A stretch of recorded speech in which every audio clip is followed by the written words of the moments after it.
नमस्कार, मी स्नेहा वाडेकर. आपण पाहतात नमस्कार लाईव्हचं बातमीपत्र. सुरुवातीला हेडलाईन्स. जिल्ह्यात प्रधानमंत्री जनधन योजनेला सुरुवात. योजना तळागाळात पोहोचवण्याचे बँक व्यवस्थापनासमोर आव्हान. मराठा आरक्षण कृतज्ञ सोहळ्याला अनेक आमदारांची दांडी. येणारा रविवार प्रशासनासाठी ठरणार सुपर संडे. मतदार नोंदणी करण्याचे प्रशासनाचे आव्हान. पाणी टंचाईवर उपाय म्हणून जिल्हा परिषदेचे पाऊल. पाणी जपून वापरण्याची अधिकारी कर्मचाऱ्यांची शपथ. आता बातमीपत्र विस्ताराने. आज नांदेड शहरातील हैदराबाद बँकेच्या विभागीय शाखेत प्रधानमंत्री जनधन या महत्त्वाकांक्षी योजनेचा शुभारंभ करण्यात आला. कार्यक्रमाला सामाजिक कार्यकर्ते माधवराव पाटील शेळगावकर, अपर जिल्हाधिकारी दिलीप स्वामी यांची उपस्थिती होती. आज नांदेड शहरातील हैदराबाद बँकेच्या विभागीय शाखेच्या प्रधानमंत्री जनधन योजनेचा शुभारंभ करण्यात आला. या योजनेनुसार प्रत्येक कुटुंबाला बँकेची ओळख व्हावी, तसेच कुटुंबातील पती पत्नी दोघांनाही राष्ट्रीयकृत बँकेचे खातेदार व्हावे असा उद्देश असून या योजनेनुसार खातेधारकाला 1 लाख रुपयाचा अपघात विमा मोफत असून सोबतच निवृत्ती वेतन देखील खात्यातील ठेवीनुसार मिळणार आहे. त्याचबरोबर डेबिट कार्ड देखील देण्यात येणार आहे, ज्याचा वापर एटीएम प्रमाणे करता येणार आहे. आज हैदराबाद बँकेच्या विभागीय कार्यालयात या योजनेचा शुभारंभ करण्यात आला. या कार्यक्रमाला अपर जिल्हाधिकारी दिलीप स्वामी यांची उपस्थिती होती. कार्यक्रमाच्या अध्यक्षस्थानी बँकेचे प्रबंधक राजेशजी आर्या हे होते. कार्यक्रमात मान्यवरांनी सदरील योजना ही महत्त्वाकांक्षी असून या योजनेनुसार देशाच्या अर्थकारणाला गती मिळणार असल्याचे सांगितले. कितीतरी कुटुंब या बँकेच्या व्यवहारापासून, आर्थिक व्यवहारापासून, बँकिंगच्या सेवेपासून दूर आहे आणि या सगळ्यांना समाविष्ट करून घेण्याच्या ही जी पंतप्रधानांच्या नावाने सुरू केलेली पंतप्रधान जनधन योजना आहे, ही सगळी जी फायदे आहेत, ही फायदे घेत असताना आपण प्रत्यक्ष अप्रत्यक्षरित्या या आर्थिक व्यवहाराशी संबंध येणार आहे आणि त्यामुळे खऱ्या अर्थाने आर्थिक विकासाची गंगा आपल्या सगळ्यांच्या घरापर्यंत येणार आहे. नांदेड़ का जो जोनल क्षेत्र जो ऑफिस के अंतर्गत जो हमारी 125 ब्रांचें आती हैं, उन सब ने अपना टारगेट 18,000 टारगेट को पूरा करके 30,000 से ऊपर क्रॉस कर गए हैं. लोग दिन रात कस्टमर्स आ रहे हैं. और दूसरी बात ये मैं आपको बताना चाहूँगा कि जहाँ तक लोग बैंक से नहीं आ पाते हैं, दूर हैं, वहाँ उन गाँवों में हमारे बिजनेस कॉरेस्पॉन्डेंट्स हैं, ग्राहक गाँव के मित्र हैं, उनके द्वारा भी आप खाता खोल सकते हैं. ये अकाउंट खोलने का अभियान जारी रहेगा. जैसा कि प्रधानमंत्री जी ने कहा 26 जनवरी तक, उससे पहले सभी के खाते जोड़ने हैं, खोलने. या योजनेतून निश्चितच वित्तीय क्रांती होणार आहे, परंतु राष्ट्रीयकृत बँका या योजनेला कितपत प्रतिसाद देतात आणि ही योजना जनतेपर्यंत कितपत पोहोचते यावर मात्र प्रश्नचिन्ह आहे. संभाजी ब्रिगेडकडून मराठा आरक्षण कृतज्ञ मेळाव्याचे आयोजन करण्यात आले. मात्र या सोहळ्याला जिल्ह्यातील अनेक आमदारांनी पाठ फिरवली, त्यामुळे कार्यक्रमाला अपेक्षित प्रतिसाद मिळाला नाही. मराठा समाजाला मागील 20 वर्षाच्या संघर्षानंतर आरक्षण मिळाले असून मराठा समाजाचा आघाडी सरकार विरोधी असलेला रोष कमी होत असतानाच संभाजी ब्रिगेडने आयोजित केलेल्या कृतज्ञ सोहळ्याला जिल्ह्यातील मराठा आमदारांनी अनुपस्थिती लावल्याने पुन्हा एकदा वादाला तोंड फुटले आहे. शहरातील कैलासवासी शंकरराव चव्हाण सभागृहात संभाजी ब्रिगेडने मराठा आरक्षण कृतज्ञ सोहळ्याचे आयोजन केले होते. मुख्यमंत्री पृथ्वीराज चव्हाण, उपमुख्यमंत्री अजित पवार, माजी महसूल मंत्री नारायण राणे यांचे आभार मानण्यासाठी माजी मुख्यमंत्री खासदार अशोक चव्हाण, पालकमंत्री डी.पी. सावंत यांच्यासह नांदेड जिल्ह्यातील समस्त आमदारांना आमंत्रित करण्यात आले होते. या सोहळ्याला मनोज आखरे, कामाजी पवार, ब्रिगेडियर सुधीर सावंत, जिल्हा परिषद अध्यक्ष दिलीप पाटील बेटमोगरेकर आदी मान्यवरांनी कार्यक्रमाला उपस्थिती लावली. परंतु खासदार अशोक चव्हाण, पालकमंत्री डी.पी. सावंत हे मुंबईला असल्यामुळे उपस्थित राहू शकले नाही. स्थानिकांच्या बहुतांश आमदारांनी देखील या कार्यक्रमाकडे पाठ फिरवली. कार्यक्रमाकडे आमदार माधवराव पाटील जवळगावकर, आमदार हनुमंत पाटील बेटमोगरेकर, आमदार अनंतापूरकर, आमदार प्रदीप नाईक यांनी पाठ फिरवली. त्यामुळे संभाजी ब्रिगेडचे जिल्हाध्यक्ष माधव पाटील देवसरकर हे चांगले संतप्त झाले असून मराठ्याच्या कार्यक्रमाला मराठा आमदार का नाही असा सवाल त्यांनी केला.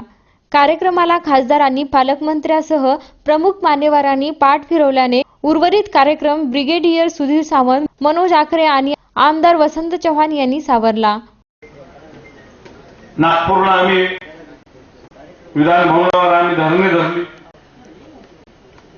राणे साहेबांच्या ऑफिसमध्ये आम्ही बैठक घेतली, त्याही बैठकीला हजर होतो. शेवटी यामध्ये सर्व श्री कामगिरी राणे साहेबांची आम्हाला हे निदर्शनास आलं, म्हणून आम्हाला हे आरक्षण मिळालं. संभाजी ब्रिगेडने आयोजित केलेल्या या कार्यक्रमाकडे अनेकांनी पाठ फिरवल्यामुळे आता संभाजी ब्रिगेड अनुपस्थित आमदारांना धडा शिकवेल असा इशारा देखील देत मुख्य अंगुली निर्देश होत आहे तो आमदार माधवराव पाटील जवळगावकर यांच्याकडे. वेळ झाली छोट्याशा विश्रांतीची. तुम्ही पाहत राहा नमस्कार लाईव्हचं बातमीपत्र. घर बांधकाम, हॉटेल, मॉल, महाविद्यालय, बंगलो तसेच रुग्णालय बांधकामासाठी लागणारे vitrified tiles, wall tiles, granite, Kadappa, sanitaries item तांडून मिळण्याचे एकमेव ठिकाण म्हणजे सारडा ग्रेनाइट्स अँड मार्बल. घराच्या सुशोभीकरणासाठी बाथरूम, टॉयलेट, पार्किंग, किचनवटा आदींची उभारणी मार्बल शिवाय होणार कशी? त्यासाठी संपर्क करा Sarda granites and marble, Vidyutnagar Nanded, तसेच गुंडेवार पेट्रोल पंपाजवळ आनंदनगर नांदेड. संपर्क 9423 03 50 35. नांदेडच्या खवय्यांसाठी शुद्ध शाकाहारी आणि रुचकर भोजनाची उत्तम व्यवस्था. स्पेशल थाली दाल बाटीसाठी प्रसिद्ध भोजनालय. आमरस, श्रीखंड, गुलाबजामुन, मठ्ठ्याचा आस्वाद घ्यायचा असेल तर अवश्य भेट द्या. खमंग, चटपटीत आणि रुचकर जेवणासाठी सुंदामाता भोजनालयाशिवाय पर्याय नाही. सुंदामाता भोजनालय, जुना मोंढा, नांदेड. शुभेच्छा पाठवा सुंदर बुकेसह. संपूर्ण भारतात आणि 190 देशात कुठेही बुके पाठवण्याची सोय फक्त फ्लॉवर अँड फ्लॉवर्सवर. Bouquet, stage decoration, room decoration आणि कार डेकोरेशनचे सृजनशील नाव flower and flowers, centre point, Shivajinagar, Nanded. संपर्क 73 50 62 56 56. प्रत्येक समारंभाची रंगत वाढवतात ती फुलं आणि फुलाची रंगत वाढवतात flower and flowers. Wooden, ceramic आणि ग्लास फ्लॉवर पॉटसाठी तसेच स्टेज डेकोरेशन, रूम डेकोरेशन आणि कार डेकोरेशनसाठी संपर्क करा flower and flowers, Shivajinagar, Nanded. संपर्क 73 50 62 56 56. विश्रांतीनंतर पुन्हा आपलं स्वागत. लोकसभा निवडणुकीत अनेक जण मतदानापासून वंचित राहिले, त्यामुळे प्रशासनाविरोधात जनतेचा रोष होता. येणाऱ्या विधानसभेला मतदार मतदानापासून वंचित राहू नये यासाठी प्रशासनाने मतदार नोंदणीसाठी सुपर संडेचे आयोजन केले आहे. मागील लोकसभा निवडणुकीत अनेक नागरिकांचे नाव मतदार यादीत समाविष्ट नसल्याने अनेक वादांना तोंड फुटत होते. त्यामुळे जिल्हा प्रशासनाने येणाऱ्या विधानसभा निवडणुकीत पुन्हा मतदारांना मतदानापासून वंचित राहण्याची वेळ येऊ नये यासाठी जिल्हा प्रशासनाने यावेळी कंबर कसली असून रविवारी दिनांक 31 ऑगस्ट रोजी सुपर संडे म्हणून साजरा करण्याचे ठरवले आहे. या दिवशी जिल्ह्यातील संपूर्ण मतदार केंद्रावर BLO प्रतिनिधी दिवसभर मतदान नोंदणी करणार आहेत. त्यासाठी नोंदणी करणाऱ्यांनी रहिवासी पुरावा आणि वयाचा दाखला सोबत देणे अत्यंत आवश्यक आहे. त्यासाठी अपर जिल्हा अधिकारी दिलीप स्वामी यांनी या सुपर संडेचा जास्तीत जास्त नागरिकांनी लाभ घ्यावा असे आवाहन केले आहे. लवकरच विधानसभेच्या निवडणुका घोषित होणार आहेत. महत्त्वाचा भाग जो आहे तो मतदार यादी अद्ययावत करण्याच्या संदर्भामध्ये येत्या रविवारी सुपर संडे हा कार्यक्रम आयोगातर्फे घोषित करण्यात आलेला आहे. त्या अनुषंगानं मतदार यादीमध्ये नवीन मतदारांच्या नावांची समाविष्टता त्या ठिकाणी केली जाणार आहे. आपण स्वतः तर मतदान करावंच, परंतु आपल्या कुटुंबातील, आपल्या परिसरातील सर्व मतदारांनी मतदानाचा हक्क बजावला पाहिजे. यासाठी आपण सर्वांनी प्रयत्न करावं असं मी जिल्हा प्रशासनाच्या वतीनं आपणा सर्वांना विनंती करतो. अपर जिल्हाधिकारी दिलीप स्वामी यांनी या प्रकरणी उदासीनता दाखवणाऱ्या BLO वर कार्यवाही करण्याचा देखील इशारा दिला असल्याने येणाऱ्या सुपर संडेला शासकीय यंत्रणा तर तयार राहणार हे निश्चितच, परंतु जनतेकडून किती प्रतिसाद मिळतो ते पाहणे महत्त्वाचे ठरते. जिल्ह्यात दुष्काळ सदृश परिस्थिती निर्माण झाली असून येणाऱ्या काळात जिल्हा मोठ्या पाणी टंचाईला सामोरा जाणार आहे. त्यासाठी पाणी वाचवा हा संदेश जिल्हा परिषद प्रशासनाकडून दिला जात आहे. प्रशासन हा संदेश तळगळात कितपत पोहोचवते हे येणारा काळच ठरवेल. सध्या संपूर्ण मराठवाडा दुष्काळाच्या सावटाखाली असून गुराच्या चाऱ्या पाण्याचा प्रश्न तर ऐरणीवर आलाच आहे. त्याचबरोबर पिण्याच्या पाण्याचाही प्रश्न तेवढाच गंभीर बनला आहे. जिल्ह्यातील बहुतांश पाणीसाठे कोरडे ठक पडत आहेत. त्यामुळे येणाऱ्या काही दिवसात जिल्हा भीषण दुष्काळाला सामोरे जातो की काय हा प्रश्न समोर आला आहे. त्यामुळे प्रशासन पाण्यासाठी तर तडजोड करतच आहे. त्याचबरोबर अपुरा पाणीसाठा असल्याने पाणी जपून वापरा हा संदेश देखील देणे तेवढेच गरजेचे आहे. जिल्हा परिषदेच्या सभागृहात आज पाणी वाचवण्यासंबंधी सामूहिक शपथ ग्रहण करण्यात आली. या कार्यक्रमाला जिल्हा परिषद अध्यक्ष दिलीप पाटील बेटमोगरेकर, उपाध्यक्ष प्रकाश गब्बा राठोड, मुख्य कार्यकारी अधिकारी अभिमन्यू काळे, उपमुख्य कार्यकारी अधिकारी शिवाजी कपाळे यांची उपस्थिती होती. पाणी जपून वापरण्यासंबंधी शपथ घेण्यात आली. सर्व जनतेला, नागरिकांना जे काही पाण्याची अडीअडचणी आहेत, पाणी अडवा पाणी जिरवा, जे काही शासनाची संकल्पना आहे त्याच संकल्पनेनुसार सकाळी सामाजिक बांधिलकी समजून अत्यंत चांगल्या पद्धतीनं ही दिंडीचं आयोजन केलेलं आहे. हे प्रत्येक जागी शपथविधी आज जे आम्ही ह्या ठिकाणी घेतलंय की पाण्याचा वापर कसा करायचा.